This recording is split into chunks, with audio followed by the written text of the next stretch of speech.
शनि के नाम से ही हर व्यक्ति डरने लगता है। शनि की दशा एक बार शुरू हो जाए तो 7.5 साल बाद ही पीछा छोड़ती है। लेकिन हनुमान भक्तों को शनि से डरने की तनिक भी जरूरत नहीं।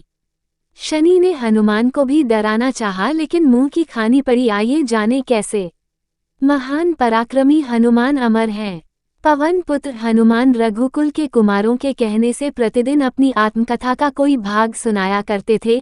उन्होंने कहा कि मैं एक बार संध्या समय अपने आराध्य श्री राम का स्मरण करने लगा तो उसी समय ग्रहों में पाप ग्रह मंदगति सूर्य पुत्र शनि देव पधारे। वो अत्यंत कृष्ण वर्ण के भीषण आकार थे।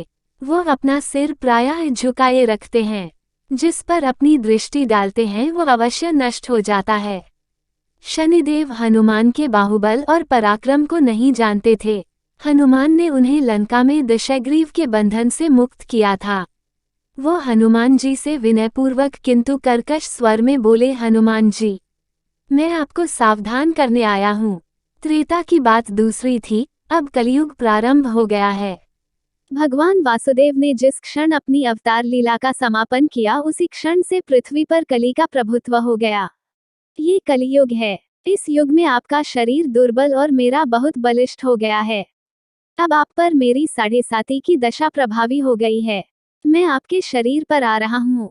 शनिदेव को इस बात का तनिक भी ज्ञान नहीं था कि रघुनाथ के चरणाश्रितों पर काल का प्रभाव नहीं होता। करुणा निधान जिनके हृदय में एक क्षण को भी आ जाते हैं, काल की कला वहां सर्वथा निष्प्रभावी हो जाती है। प्रारब्ध के विधान वहां प्रभुत्वहीन हो जाते हैं। सर्व समर्थ पर ब्रह्म के सेवकों का नियंत्रण संचालन पोषण प्रभु ही करते हैं। उनके सेवकों की ओर दृष्टि उठाने का साहस कोई सुर असुर करे तो स्वयं अनिष्ट भाजन होता है। शनिदेव के अग्रज यमराज भी प्रभु के भक्त की ओर देखने का साहस नहीं कर पाते।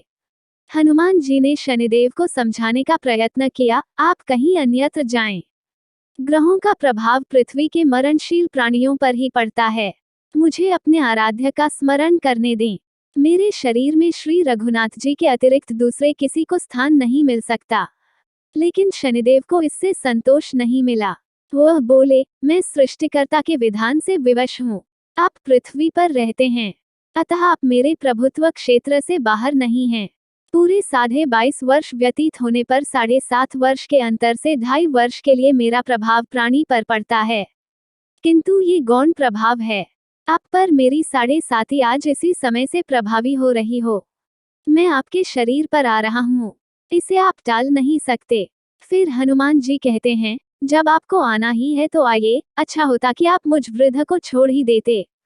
फिर शनिदेव कहते हैं, कलयुग में पृथ्वी पर देवता या उपदेवता किसी को नहीं रहना चाहिए।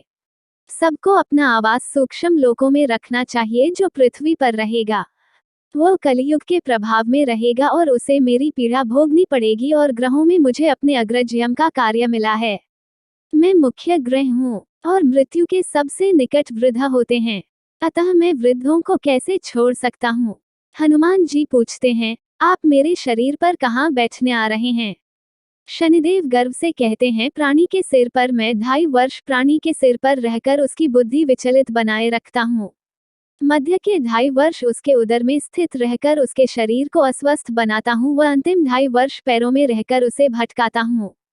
फिर शनिदेव हनुमान जी के मस्तक पर आ बैठे तो हनुमान जी के सिर पर खाज हुई। इसे मिटाने के लिए हनुमान जी ने बड़ा पर्वत उठाकर सिर पर रख लिया। शनिदेव चिल्लाते हैं, यह क्या कर रहे हैं आप। फिर हनुमान जी कहते हैं, जैसे आप सृष्टिकर्ता के विधान से विवश हैं वैसे मैं भी अपने स्वभाव से विवश हूँ। मेरे मस्तक पर खाज मिटाने की यही उपचार पद्धति है, और आप अपना कार्य करें और मैं अपना कार्य। ऐसा कहते ही हनुमान जी ने दूसरा पर्वत उठाकर सिर पर रख लिया। इस पर शनिदेव कहते हैं, आप इन्हें उतारिए, मैं संधि करने को तैयार हूँ। उनके इतना कहते ही हनुमान जी ने तीसरा पर्वत उठाकर सिर पर रख लिया तो शनिदेव चिल्लाकर कहते हैं, मैं अब आपके समीप नहीं आऊंगा। फिर भी हनुमान जी नहीं माने और चौथा पर्वत उठाकर सिर पर रख लिया। शनिदेव फिर चिल्लाते हैं, पवन कुमार त्राहि माम ताहि माम, रामदूत आंजनेयाय नमः। मैं उसको भी पीड़ित नहीं करूंगा जो आपका स्मरण करेगा। मुझे उतर जाने का अवसर दें। हनुमान जी कहते हैं, बहुत शीघ्रता की।